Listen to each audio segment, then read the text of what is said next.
के साथ बहुत अच्छे जाएंगे। तो चलिए स्टार्ट करते हैं। पॉलिटिकल साइंस की हमारी सीरीज चल रही थी जो पॉलिटिक्स से रिलेटेड हम क्वेश्चन सॉल्व कर रहे थे। आज उसमें पढ़ेंगे मौलिक अधिकार, नीति निर्देशक तत्व, मौलिक कर्तव्य से संबंधित कुछ महत्वपूर्ण प्रश्न व्याख्या सहित डिस्कस करेंगे। चलिए स्टार्ट करते हैं। पहला क्वेश्चन, भारतीय संविधान की कौन सी धारा राज्य को लोगों के कल्याण की वृद्धि के लिए सामाजिक व्यवस्था को सुनिश्चित करने का निर्देश देती है? तो ये कौन सी है धारा?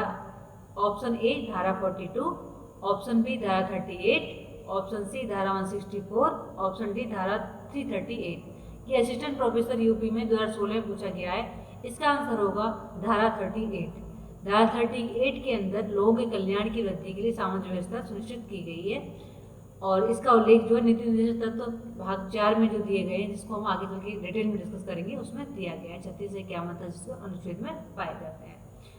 नेक्स्ट, भारतीय संविधान के भाग 4 ए में उल्लेखित मौलिक कर्तव्यों की संख्या कितनी है? तो आप ये आंसर मैंने छुपा रखा है कि आप ये बहुत ही बेसिक क्वेश्चन है जिसको आप सभी लोगों को पता होगा। नहीं पता है तो थोड़ा आइडिया लगाइए। मैं थोड़ा इसको फ्री छोड़ती हूँ।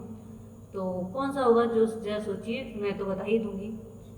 ऑप्शन 9, 10, 11 या 12। तो असिस्टेंट प्रोफेसर 2016 में ये भी पूछा गया है। तो इसका आंसर होगा दोस्तों ऑप्शन सी 11। पहले हमारे जो मौलिक कर्तव्यों की संख्या थी वो 10 थी, लेकिन 86वां संविधान संशोधन जो हमारा हुआ था उसके द्वारा हम जोड़ के, जिसमें शिक्षा का अधिकार जोड़ दिया गया था मौलिक कर्तव्यों में, तो हमारे जो अनुच्छेद ये जो मौलिक कर्तव्य की संख्या होगी वो 11 हो गई है। इसको भी हम डिटेल में डिस्कस करेंगे, क्या क्या इसके इंपॉर्टेंट पॉइंट हैं जो हमारे एग्जाम पूछे जा सकते हैं, उससे रिलेटेड बहुत सारे नोट्स दिए हुए हैं। चलिए, ये है मौलिक कर्तव्य। इसमें क्या है, मौलिक कर्तव्य जो है हमारे भाग 4 में 4 के ए में ये आया है। 42वें संविधान संशोधन के तहत आया है, मौलिक कर्तव्य जोड़ा गया है संविधान में। अनुच्छेद 51 के ए में जोड़ा गया है 42वें संविधान के तहत। 64वीं समिति ने इसकी सिफारिश की थी इसको जोड़ने की। पहले 10 कर्तव्य थे, जैसा कि मैंने आपको बताया था। पहले 10 कर्तव्य थे, फिर 86वीं संविधान संशोधन के द्वारा शिक्षा का अधिकार जोड़ के 11 मौलिक कर्तव्य हो गए। 11 मौलिक कर्तव्य कौन कौन से हैं ये दिए गए हैं। पहला है कि नागरिक का यह कर्तव्य होगा कि वो संविधान को पालन करे, संविधान का पालन करे और उसके आदर्शों, संस्थाओं, राष्ट्रध्वज और राष्ट्रगान का आदर करे। तो राष्ट्रध्वज और राष्ट्रगान का आदर करे। अभी जैसे हमारा जो स्वतंत्रता दिवस पर झंडा फहराया गया है, तो उसके बाद राष्ट्रध्वज को हम फहरा तो देते हैं, तब तक बहुत ज़्यादा हमारा शोर शराबा हुआ कि घर घर तिरंगा, हर घर तिरंगा। लेकिन उसके बाद अगर देखा जाए तो तिरंगों की हालत क्या होती है कि सड़क पे पड़े मिले हुए होते हैं, पैरों में कुचल रहे होते हैं। तो उन सब चीज़ों का ध्यान रखना चाहिए। ये हमारा कर्तव्य है कि हमें राष्ट्रध्वज और राष्ट्रगान, हमारे जो बेसिक्स, हमारे राष्ट्र की जो चिन्ह हैं, जिनको हम बड़ी गौरवान्वित तरीके से हम अपने आप को गौरव महसूस करते हैं उन पर, तो उस पर हमें आदर करना चाहिए उनको। ऐसा नहीं है कि एक टाइम पीरियड आया तभी हमने उनका सम्मान किया, उसके बाद हमने उसका निरादर किया। तो उस चीज़ को हमें ध्यान किया, हमारा मौलिक कर्तव्य शामिल होता है। दूसरा है स्वतंत्रता के लिए हमारे राष्ट्रीय आंदोलन को प्रेरित करने वाले उच्च आदर्शों को हृदय में संजोए रखना। तो स्वतंत्रता आंदोलन के लिए जो भी हमारा जो भी मतलब चीज़ें हम योगदान कर सकते हैं, उसके लिए हमें हमेशा तत्पर रहना चाहिए। भारत की प्रभुता, एकता और अखंडता की रक्षा करनी चाहिए, देश की रक्षा करें, ये भी है। एक मिनट, सॉरी। भारत के सभी लोगों में समरसता और समान भ्रातृत्व की भावना का निर्माण करें, मतलब बंधु भाईचारे की भावना को बढ़ावा देना। हमारी सामाजिक संस्कृति की रक्षा करना या परंपरा को महत्व देना, उनका आदर करना, उनका सम्मान करना, संस्कृति की, प्राकृतिक पर्यावरण की रक्षा करना, वैज्ञानिक दृष्टिकोण और ज्ञान अर्जन की भावना का विकास करें, सार्वजनिक संपत्ति की सुरक्षा करना, व्यक्तिगत और सामूहिक गतिविधियों के सभी क्षेत्रों में उत्कर्ष की ओर बढ़ने का सतत प्रयास करें, जिससे क्या है व्यक्तिगत डेवलपमेंट होगा, मतलब व्यक्तिगत विकास का भी हम प्रयास करते रहें अपने लेवल पर। माता पिता या संरक्षकों द्वारा 6 से 14 वर्ष के बच्चों हेतु प्राथमिक शिक्षा प्रदान करना, जो 40वीं संविधान संशोधन के तहत जोड़ा गया है। ये थे मौलिक कर्तव्य जो हमने आपके साथ डिस्कस किए। इसमें यही बताया गया है कि अपनी संस्कृति की रक्षा करिए, अपने देश की रक्षा करिए, अपने देश की अखंडता को बनाए रखिए, भाईचारे की भावना को बनाए रखिए, और जो भी राष्ट्रगान, राष्ट्रीय ध्वज है उनकी सम्मान करिए, पर्यावरण की सुरक्षा करिए, माता पिता के और द्वारा संरक्षकों द्वारा 6 से 14 वर्ष के बच्चों को शिक्षा का अधिकार दीजिए। ये सब चीज़ें इसमें बताइए। तो ये बेसिक कॉन्सेप्ट है, आप समझ गए होंगे। Hope so. नेक्स्ट चलते हैं, हमने किस देश के संविधान से राज्य के नीति निर्देशक तत्वों को लिया है? तो ये संयुक्त राज्य America option b Great Britain, option c France, option d Ireland, option e है दक्षिण अफ्रीका। तो ये भी छत्तीसगढ़ PCS में असिस्टेंट प्रोफेसर में पूछा गया है, तो 2016 में 14 में पूछा गया और 2016 में पूछा गया है। और यूपी बेसिस में तो आते जाते रहते ही हैं, और छोटे मोटे एग्जाम में तो ये फैक्ट वाली चीज़ें आती रहती हैं, तो ये इम्पोर्टेंट है। तो ये सब आपको शायद पता होगा। सोचिए थोड़ा, किस देश से लिए गए नीति निर्देशक तत्व हमारे, तो नीति निर्देशक तत्व जो हमारे लिए गए ऑप्शन डी आयरलैंड गणराज्य से, आयरलैंड से लिए गए नीति निर्देशक तत्व। इनके बारे में डिटेल में डिस्कस करते हैं। भाग 4 में नीति निर्देशक तत्वों का वर्णन किया गया है। अनुच्छेद 36 से क्या मंत्र दिए गए हैं हमारे संविधान में। ये अबाध्य योग्य हैं। अबाध्य योग्य क्या होता है? जिन पर हम न्यायालय नहीं जा सकते, जिनको क्रियान्वित करने के लिए बाध्य नहीं किया जा सकता सरकार को। ये मतलब ऐच्छिक हैं सरकार के रूप में, उनका दायित्व तो बनता है कि इन सब चीज़ों के वो राज्य में लागू करे, लेकिन हम उनको बाध्य योग्य नहीं बना सकते, न्यायालय में नहीं जा सकते, जबरदस्ती उनका क्रियान्वयन नहीं करवा सकते। ये आयरलैंड के संविधान से लिए गए हैं, जैसा कि हमने बताया भी। अब ये कुछ इसमें दिए गए हैं नीति निर्देशक तत्व। 36 में क्या किया है? राज्य की परिभाषा दी गई है। 37 आर्टिकल 37 में क्या दिया गया? न्यायालय की शरण जाने के लिए नहीं आप जा सकते नीति निर्देशक के लिए, तो ये 37 में दिया गया। 38 में क्या है? लोक कल्याणकारी राज्य की स्थापना के लिए।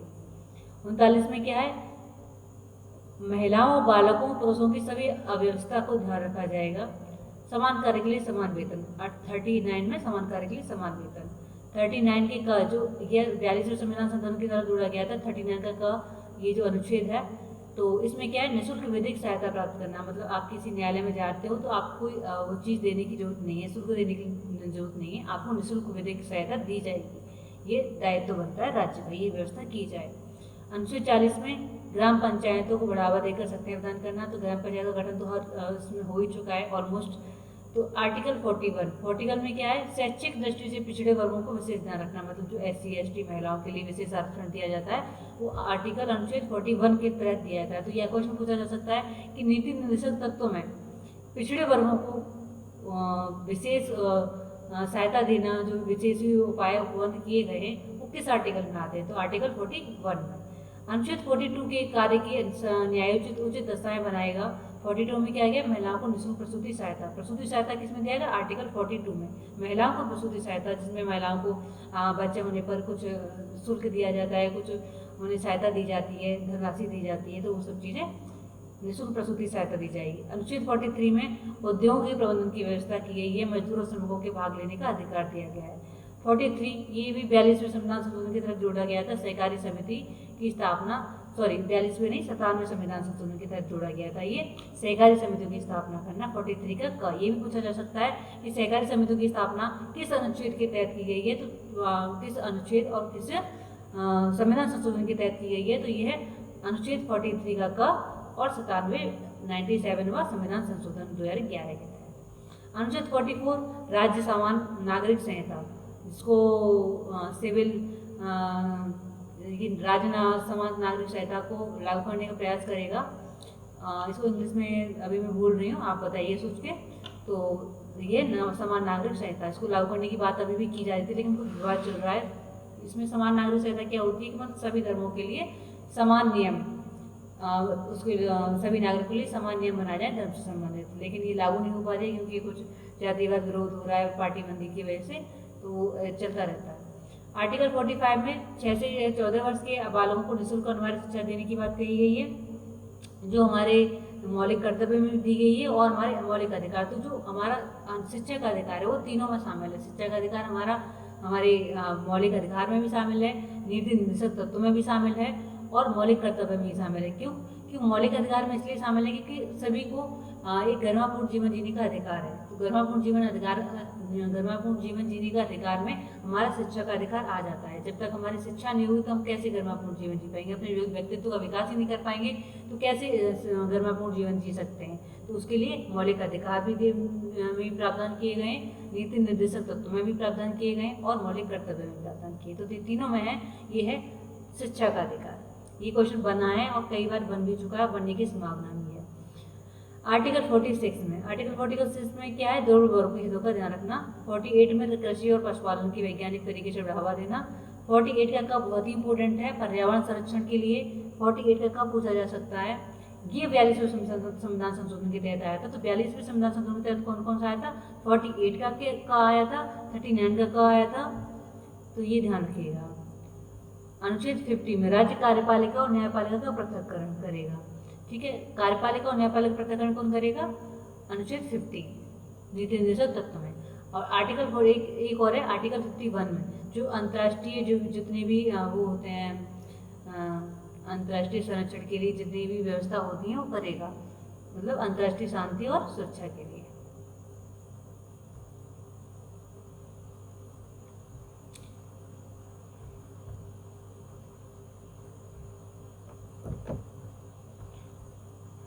ये है नेक्स्ट क्वेश्चन। स्थापना के समय भारत के संविधान में कितने मौलिक अधिकार दिए गए थे? ये काफ़ी विवादास्पद वो है, क्योंकि हम करंट के तो सारे पढ़ लेते हैं लेकिन पिछले नहीं पढ़ पाते, तो ये चीज़ हमें पता होनी चाहिए। तो हमारा जो संविधान में कितने मौलिक अधिकार दिए गए थे स्थापना के समय? तो संविधान में हमारे 7 मौलिक अधिकार दिए गए थे स्थापना के समय, जो बाद में 6 कर दिए गए। अब मौलिक अधिकार के बारे में हम डिटेल पढ़ लेते हैं। 7 कैसे दिए गए थे? 7 में इसलिए दिए गए थे कि संपत्ति का अधिकार हमारे मौलिक अधिकार में शामिल था, लेकिन उसके बाद क्या हुआ? 44वां संविधान संशोधन 1978 आया, उसमें संपत्ति के अधिकार को कानूनी अधिकार बना के उसको हटा दिया गया और उसकी जगह हमने 6 मौलिक अधिकार कर दिए गए। तो ये है हमारे मौलिक अधिकार। मौलिक अधिकार में भाग 3 में दिया गया है मौलिक अधिकार, हमारे भारतीय संविधान के भाग 3 में मौलिक अधिकार दिया गया है। नीति निर्देशक तत्व भाग 4 में दिया गया था, मौलिक कर्तव्य भाग 4 के अ में दिया गया था, 4 के क में भी बोल सकते हैं उसे। तो मौलिक अधिकार भाग 3 में दिया गया है, अमेरिका के संविधान से लिया गया है, ये भारत का मैग्ना कार्टा भी बोलते हैं इसे, और अनुच्छेद 12 से 35 तक इसका वर्णन किया गया है। अब 6 मौलिक अधिकार कौन कौन से, ये शॉर्ट में हम देख लेते हैं। समता का अधिकार जो दिया गया है हमारा 14 से 18 तक है, जिसमें समता का अधिकार मतलब समानता का अधिकार होना चाहिए। 16 में हमें जो भी हमारी सरकारी नौकरियां उसमें कोई जाति रंग कलर भेदभाव नहीं होना चाहिए कोई भी स्वतः, और इसमें 18 में उपाधियों का अंत दे रखा है। 17 में हमारा अस्पृश्यता मतलब किसी अनटचेबिलिटी वाली जो चीज़ें हैं वो नहीं होनी चाहिए। तो हमें अस्पृश्यता से मुक्ति के उपाय दिए गए हैं, इसमें अधिकार दिया गया है। स्वतंत्रता का अधिकार में क्या दिया गया है?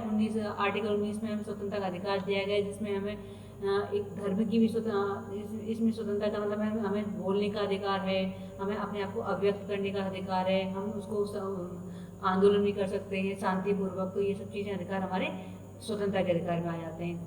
शोषण के विरुद्ध अधिकार, स्वतंत्रता के अधिकार में भी हमारा जो मीडिया का जो हमारा आता है, मीडिया को लिए जो अधिकार है, जो व्यक्ति की स्वतंत्रता है, मीडिया बेबाक तरीका से बोलती है किसी भी के नेता के बारे में या किसी भी चीज़ के बारे में, तो आर्टिकल 19 में आता है। तो मीडिया में जो भी बोलने का अधिकार है मीडिया को, वो आर्टिकल 19 में आता है। ठीक है, तो स्वतंत्रता का अधिकार। शोषण के विरुद्ध अधिकार 23 से 24 दिए गए हैं। धर्म की स्वतंत्रता का अधिकार अनुच्छेद 25 से 28 में दिए गए हैं। संस्कृति और शिक्षा संबंधी अधिकार अनुच्छेद 29 से 30 में दिए गए हैं। संवैधानिक उपचारों का अधिकार आर्टिकल 32 में दिए गए हैं। तो इस संवैधानिक उपचारों का अधिकार मतलब 32 में ये है कि अगर आपने इतने अधिकार बनाए हैं, अगर इनका हमने कोई संवैधानिक उपचार नहीं किया, संवैधानिक उपचार मतलब हम न्यायालय में जा सकते हैं मौलिक अधिकारों से रिलेटेड। जैसे हम नीति निर्देशक तत्व में क्या था, अबाध्य योग्य थे, उनमें हम उनको लेकर अगर उनका हनन होता है, नीति निर्देशक तत्व जो जितने भी अधिकार दिए गए हैं, तो अगर हनन होता है तो हम हाई कोर्ट में या सुप्रीम कोर्ट में नहीं जा सकते, क्योंकि वो जबरदस्ती या इम्प्लीमेंट नहीं कर सकते। लेकिन यहाँ पे हम मौलिक अधिकार में हम मौलिक अधिकार के लिए अगर हमारे मौलिक अधिकार का हनन होता है तो हम सुप्रीम कोर्ट या हाई कोर्ट में जा सकते हैं। तो ये बाध्य योग्य है, इसलिए बोलते हैं संवैधानिक उपचारों का अधिकार। तो अनुच्छेद इसने संवैधानिक उपचारों का अधिकार को अम्बेडकर ने इसे आत्मा कहा है, अधिकारों के लिए आत्मा, तो भारत की आत्मा कहा है संवैधानिक उपचारों को। अब कुछ अधिकार जो हमारे गैर नागरिकों को दिए गए हैं वो कौन कौन से हैं?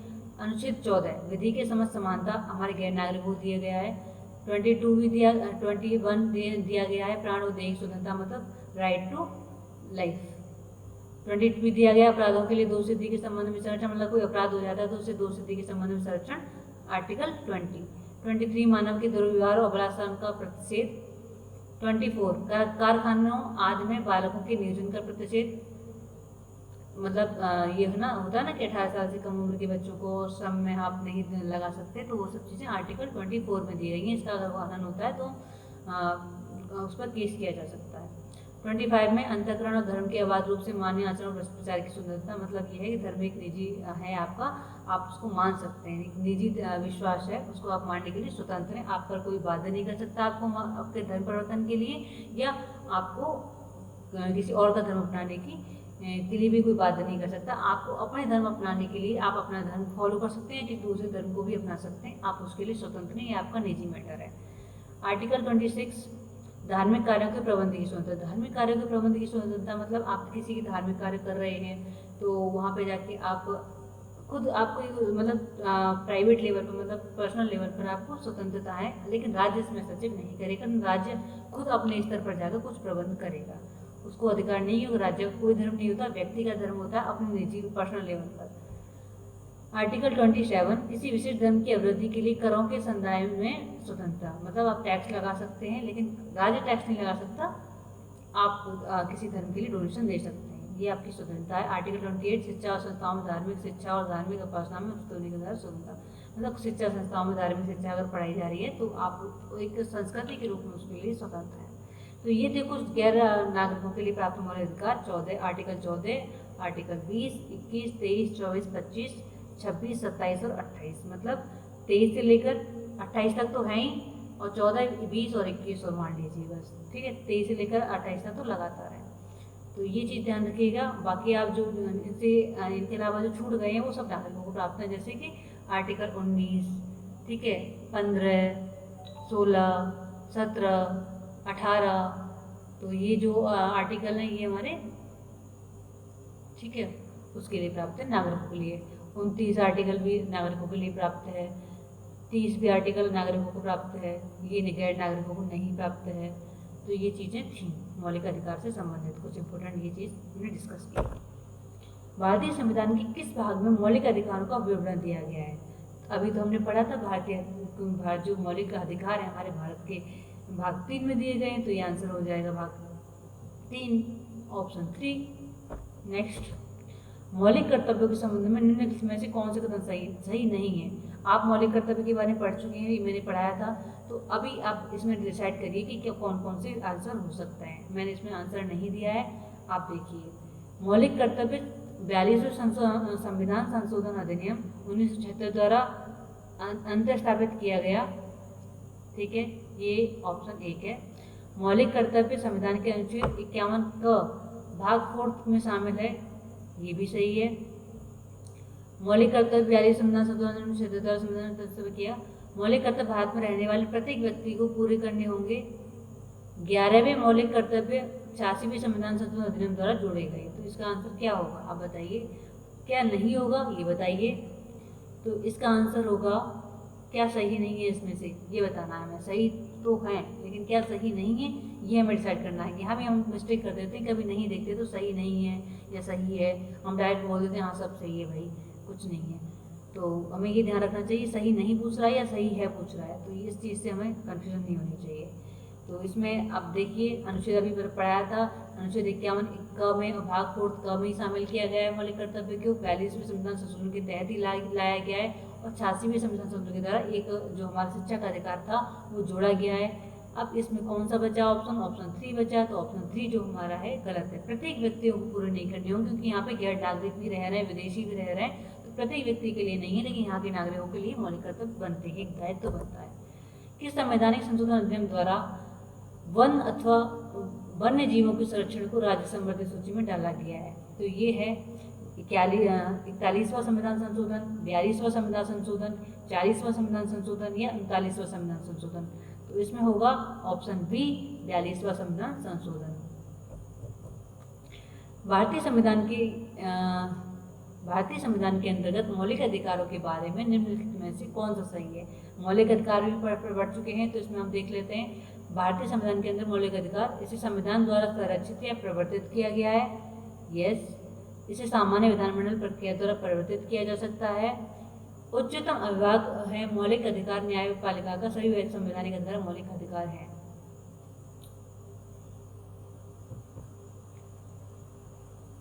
भारतीय संविधान में कौन सा अनुच्छेद अंतर्राष्ट्रीय संबंधों से संबंधित है? तो ये है आर्टिकल 50, आर्टिकल अनुच्छेद 52, अनुच्छेद 51 या अनुच्छेद 53? तो बताइए, ये है अनुच्छेद 51। इसमें टाइपिंग मिस्टेक हो रही है। अनुच्छेद 51 मतलब आंसर सी होगा। अंतर्राष्ट्रीय जो संबंधों में से संबंधित जो हमारा अनुच्छेद है, नीति निर्देशक तत्वों में दिया गया है, वो अनुच्छेद 51 में है। संविधान के द्वारा निम्न में से कौन सी संस्था मौलिक अधिकार पर युक्तिसंगत प्रतिबंध आरोपित करती है? संसद, सर्वोच्च न्यायालय, राष्ट्रपति, इनमें से कोई नहीं। सर्वोच्च न्यायालय युक्तिसंगत प्रतिबंध नहीं करती, वो एक आदेश देती है। राष्ट्रपति भी नहीं करता, राष्ट्रपति तो नामित ही प्रधान होता है। सब सारे काम जो हमारे प्रधानमंत्री करते हैं। संसद कर सकती है मौलिक अधिकारों को युक्तिसंगत प्रतिबंध, मतलब संसद अगर चाहे तो मौलिक अधिकारों को बढ़ा सकती है। हालांकि मौलिक अधिकार जो हमारे हैं कि ईश्वरानंद भारती के जो केस था उसके तहत हमारे मूलभूत ढांचे में शामिल किया गया मौलिक अधिकारों को, जिसमें संशोधन नहीं किया जा सकता मूलभूत ढांचों को। लेकिन संसद चाहे तो मौलिक अधिकारों को पर प्रतिबंध लगा सकती है। जैसे इमरजेंसी टाइम पे प्रतिबंध लगा सकती है किसी कभी मौलिक अधिकारों का हनन करने के लिए हमें उनको शक्ति मिल जाती है संसद को। ठीक है, जितने भी आपातकाल लगते हैं, राष्ट्रपति शासन लग जाता है, तो हमें संसद उसमें कर सकती है फेरबदल। तो ये था हमारा कुछ टॉपिक, कुछ क्वेश्चंस थे जो हमने डिस्कस किए। होप सो आपको बहुत पसंद आए होंगे। और अगर कुछ इसमें चीज़ें आपको और ऐड करवानी हो, कुछ और चीज़ें इसमें सुधार किया जा सकता है, कुछ और इसमें चीज़ें इमेज के थ्रू आपको पढ़ना हो, तो आप मेरे को कमेंट करके बता सकते हैं। आपको ये वीडियो कैसी लगी आप कमेंट में ज़रूर बताइएगा। और हाँ, पिछली वीडियो में कुछ बैकग्राउंड साउंड की वो इफेक्ट आ रहा था, वो अभी सॉल्व हो गया है इस बार। तो होप सो आपको ये बहुत अच्छा लगा होगा। Thank you so much. आज के लिए मिलते हैं नेक्स्ट वीडियो में। धन्यवाद।